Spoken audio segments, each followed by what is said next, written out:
Selamat pagi, Assalamualaikum warahmatullahi wabarakatuh. Kesempatan kali ini kita akan membahas materi-materi yang telah dipelajari di semester 1 untuk mata pelajaran PPKN kelas 7.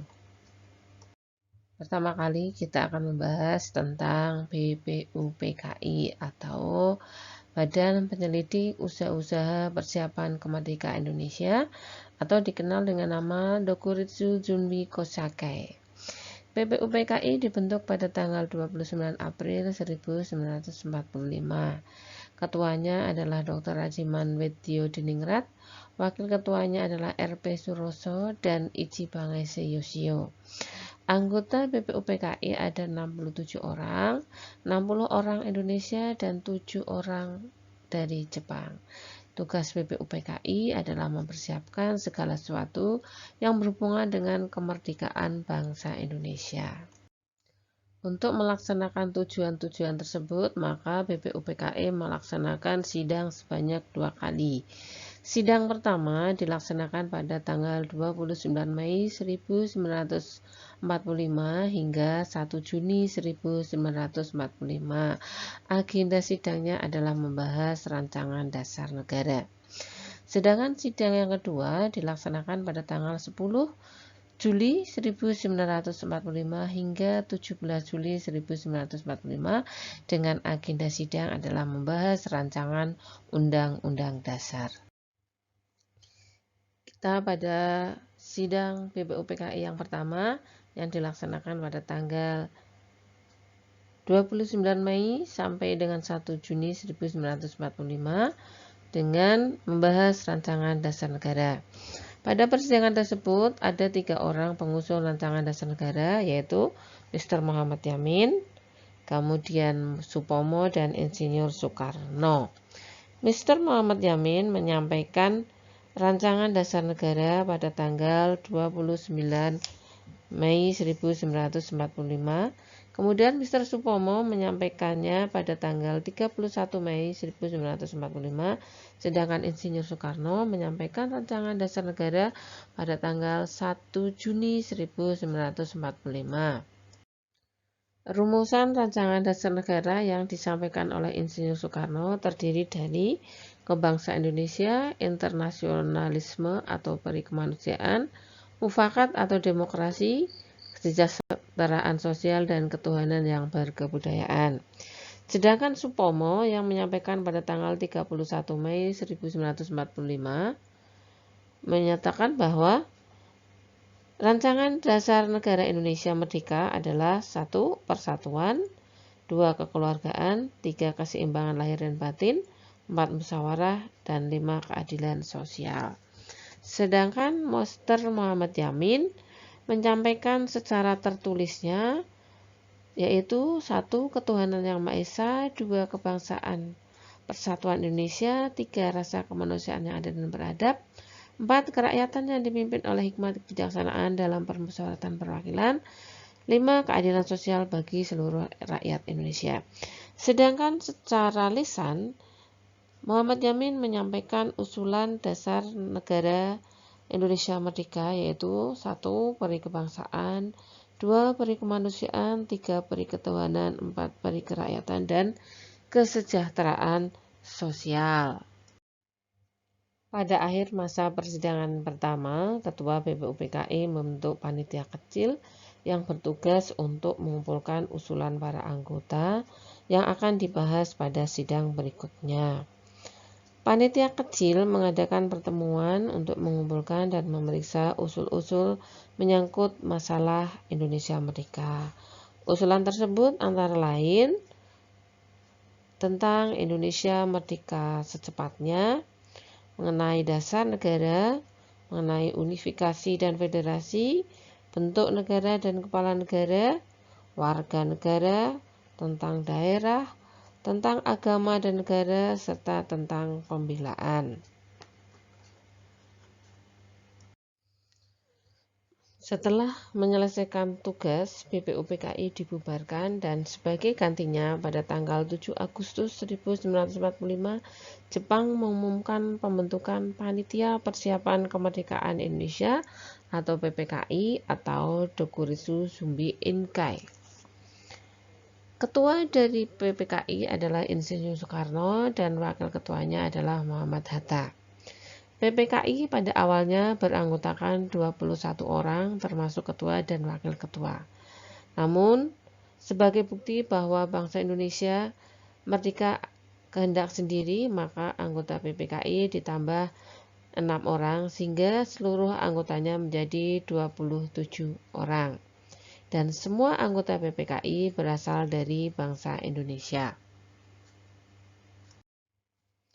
Panitia kecil yang berjumlah 9 orang dikenal dengan sebutan Panitia 9, bertugas untuk menyelidiki usul-usul mengenai perumusan dasar negara. Panitia 9 ini mengadakan rapat di kediaman Insinyur Soekarno dan berhasil menyepakati Piagam Jakarta pada tanggal 22 Juni 1945. Dalam naskah Piagam Jakarta terdapat rumusan dasar negara yang mana pada sidang PPKI tanggal 18 Agustus 1945 mengalami perubahan. Rumusan dasar negara yang diubah adalah sila yang pertama. Semula berbunyi ketuhanan dengan kewajiban menjalankan syariat Islam bagi pemeluk-pemeluknya, diubah menjadi ketuhanan yang Maha Esa. Sehingga rumusan Pancasila yang sah dan benar tercantum di dalam pembukaan Undang-Undang Dasar Negara Republik Indonesia tahun 1945 alinea keempat, yaitu ketuhanan yang Maha Esa, kemanusiaan yang adil dan beradab, persatuan Indonesia, kerakyatan yang dipimpin oleh hikmat kebijaksanaan dalam permusyawaratan perwakilan, keadilan sosial bagi seluruh rakyat Indonesia. Sehari setelah proklamasi kemerdekaan Republik Indonesia, yaitu pada tanggal 18 Agustus 1945, PPKI mengadakan sidang. Hasil sidangnya antara lain 1. Menetapkan Undang-Undang Dasar tahun 1945. Yang kedua, memilih presiden dan wakil presiden, yaitu Insinyur Soekarno dan Muhammad Hatta. Yang ketiga adalah membentuk Komite Nasional Indonesia Pusat atau KNIP. Semangat kebangsaan disebut juga sebagai nasionalisme dan patriotisme. Nasionalisme adalah suatu paham yang menganggap bahwa kesetiaan tertinggi atas pribadi harus diserahkan kepada negara kebangsaan atau nation state. Ada 2 jenis nasionalisme, yaitu nasionalisme dalam arti sempit dan nasionalisme dalam arti luas.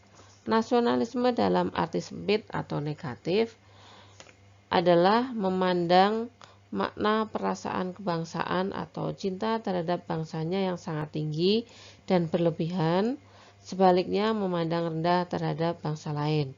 Nasionalisme dalam arti sempit disamakan dengan Calvinisme. Sedangkan nasionalisme dalam arti luas atau yang berarti positif adalah perasaan cinta yang tinggi atau bangga terhadap tanah air dan tidak memandang rendah bangsa lain. Sehingga saat mengadakan hubungan dengan negara lain selalu mengutamakan kepentingan bangsa dan negara serta menghormati kedaulatan negara lain. Patriotisme adalah sikap seseorang yang bersedia mengorbankan segala-galanya untuk mempertahankan bangsanya. Jiwa dan semangat bangsa Indonesia untuk merebut kemerdekaan sering disebut dengan jiwa dan semangat 45. Antara lain 1. Primus patrialis, mencintai tanah air dan mendahulukan kepentingan tanah air. Solidaritas dan kesetiakawanan. Toleransi atau tenggang rasa, tanpa pamrih dan bertanggung jawab, serta jiwa kesatria dan kebesaran jiwa yang tidak mengandung balas dendam. Sekarang kita melangkah kepada materi berikutnya tentang perumusan dan pengesahan Undang-Undang Dasar 1945. Berbicara masalah Undang-Undang Dasar sama halnya dengan konstitusi. Ada beberapa istilah konstitusi, dari Inggris Constitution, dari Belanda konstitusi, Jerman constitution, dan Latin constitutio. Konstitusi terbagi menjadi dua, yaitu konstitusi tertulis dan konstitusi tidak tertulis.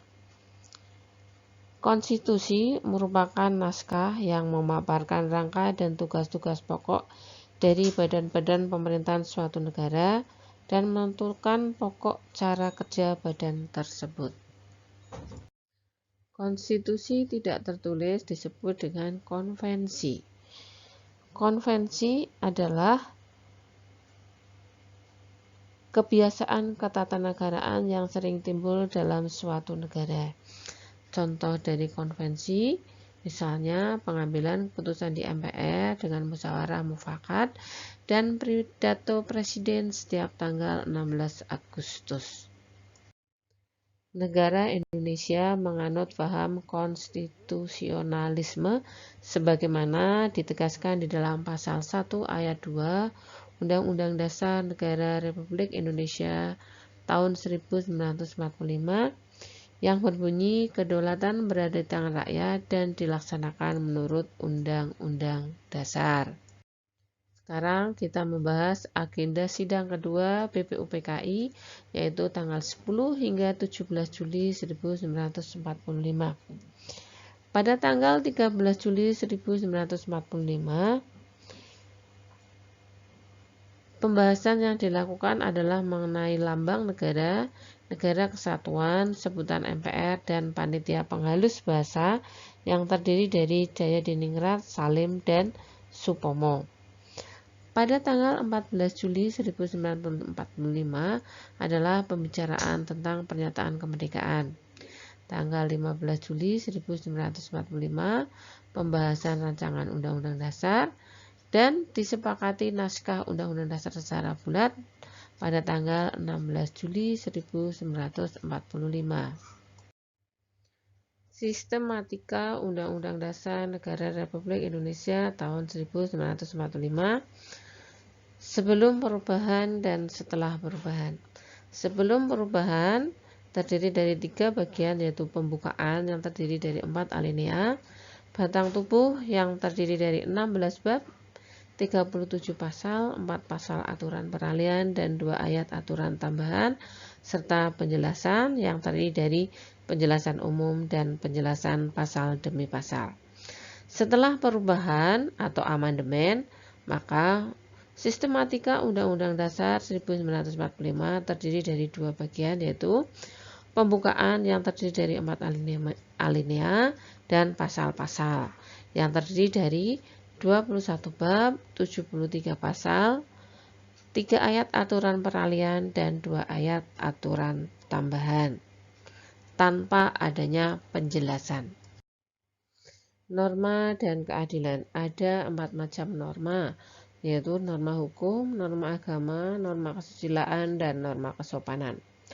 Norma hukum adalah peraturan mengenai tingkah laku manusia yang dibuat oleh badan resmi negara bersifat memaksa karena berisi perintah dan larangan yang harus ditaati oleh masyarakat. Sumber dari norma hukum adalah peraturan perundang-undangan seperti Undang-Undang Dasar 1945, Undang-Undang, peraturan pemerintah maupun peraturan daerah. Sanksi jika melakukan pelanggaran terhadap norma hukum adalah bisa dikenai denda, hukuman penjara, hukuman mati, maupun hukuman seumur hidup. Norma yang kedua adalah norma agama. Norma agama adalah sekumpulan kaidah atau peraturan hidup manusia yang sumbernya dari wahyu Tuhan Yang Maha Esa. Sehingga sumber dari norma agama adalah Tuhan Yang Maha Esa melalui kitab suci masing-masing. Sanksi ketika melakukan pelanggaran terhadap norma agama, maka akan merasa berdosa dan nanti akan mendapatkan sanksi ketika kita di akhirat kelak di kemudian hari. Norma yang ketiga adalah norma kesusilaan. Norma kesusilaan merupakan peraturan hidup yang berkenaan dengan bisikan kalbu dan suara hati manusia. Sehingga Sumber dari norma kesusilaan adalah hati nurani atau hati sanubari. Ketika melakukan pelanggaran terhadap norma kesusilaan, maka akan menimbulkan penyesalan di dalam hati. Norma yang keempat adalah norma kesopanan. Norma kesopanan merupakan norma yang berhubungan dengan pergaulan manusia dalam kehidupan sehari-hari. Sehingga sumber dari norma kesopanan adalah tata kehidupan atau budaya yang berupa kebiasaan-kebiasaan masyarakat dalam mengatur kehidupan kelompoknya atau pergaulan di dalam masyarakat. Sehingga ketika melakukan pelanggaran terhadap norma kesopanan, maka akan mendapatkan cemoohan, dijauhi, dikucilkan, dan sebagainya. Dasar hukum Indonesia adalah negara hukum, diatur di dalam pasal 1 ayat 3 dan pasal 27 ayat 1 Undang-Undang Dasar Negara Republik Indonesia tahun 1945. Pasal 1 ayat 3 berbunyi negara Indonesia adalah negara hukum.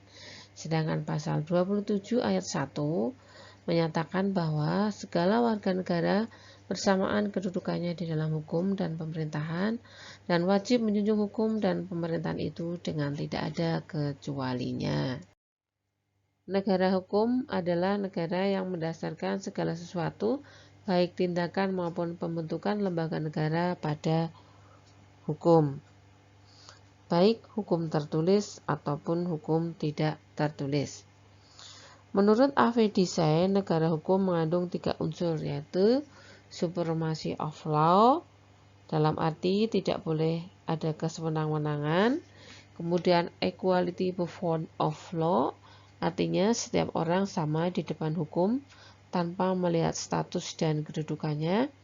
Kemudian yang ketiga adalah human right, atau diakui dan dijaminnya hak asasi manusia dalam undang-undang. Secara garis besar, fungsi norma hukum adalah 1. Memberikan pengesahan atau legitimasi terhadap apa yang berlaku di dalam masyarakat. Yang kedua, sebagai alat rekayasa masyarakat. Yang ketiga adalah sebagai sarana pembentukan masyarakat, khususnya adalah sarana pembangunan.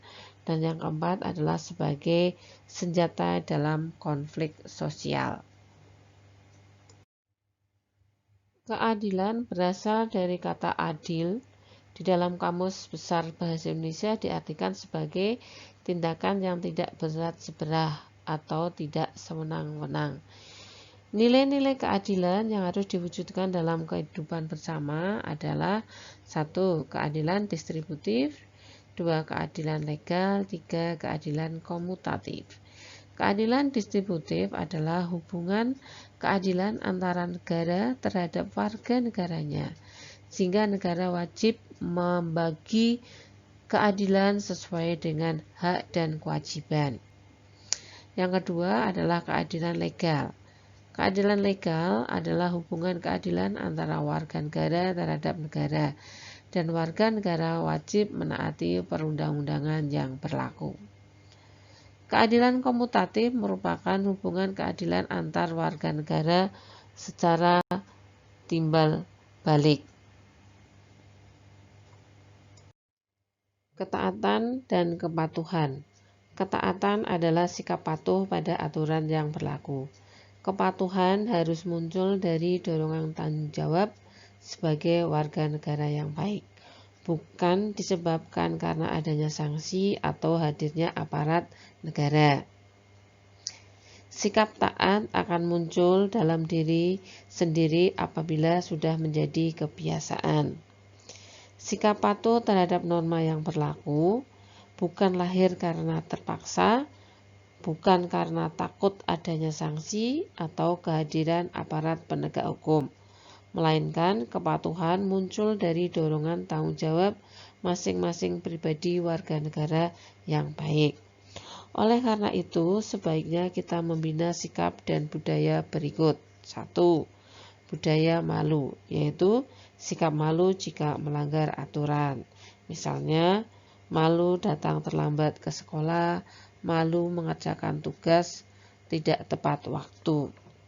Yang kedua adalah budaya tertib, yaitu membiasakan bersikap tertib dimanapun berada. Misalnya, mengikuti antrian sesuai dengan nomor antrian. Yang ketiga adalah budaya bersih. Budaya bersih adalah sikap untuk berkata dan perilaku jujur dan bersih dari tindakan-tindakan kotor. Misalnya tidak mencontek ketika ulangan, tidak berbohong kepada orang tua. Ketaatan dan kepatuhan terhadap norma atau peraturan yang berlaku ada dua faktor, yaitu faktor pribadi dan faktor lingkungan. Faktor pribadi berkaitan dengan sifat dan karakter masing-masing pribadi, sedangkan faktor lingkungan adalah baik berpengaruh dari keluarga maupun masyarakat yang ada di sekitar tempat tinggal yang memberikan daya dukung terhadap pembentukan watak patuh pada aturan. Misalnya, kurangnya perhatian dari orang tua, kemudian pergaulan yang kurang baik dengan teman-temannya, ataupun tinggal di lingkungan yang kurang teratur. Demikian materi tentang ketaatan dan kepatuhan. Demikian tadi materi-materi yang sudah dipelajari pada semester 1 mata pelajaran PPKN kelas 7. Sampai jumpa pada pertemuan berikutnya. Orang pintar bisa gagal, orang hebat bisa jatuh karena kesombongannya. Tetapi orang yang rendah hati sudah tidak akan jatuh karena ego aja udah tiarap. Sampai jumpa. Assalamualaikum warahmatullahi wabarakatuh. Demikian tadi materi-materi yang sudah dipelajari pada semester 1 mata pelajaran PPKN kelas 7. Sampai jumpa pada pertemuan berikutnya. Orang pintar bisa gagal, orang hebat bisa jatuh karena kesombongannya. Tetapi orang yang rendah hati sudah tidak akan jatuh karena ego aja udah tiarap. Sampai jumpa. Assalamualaikum warahmatullahi wabarakatuh.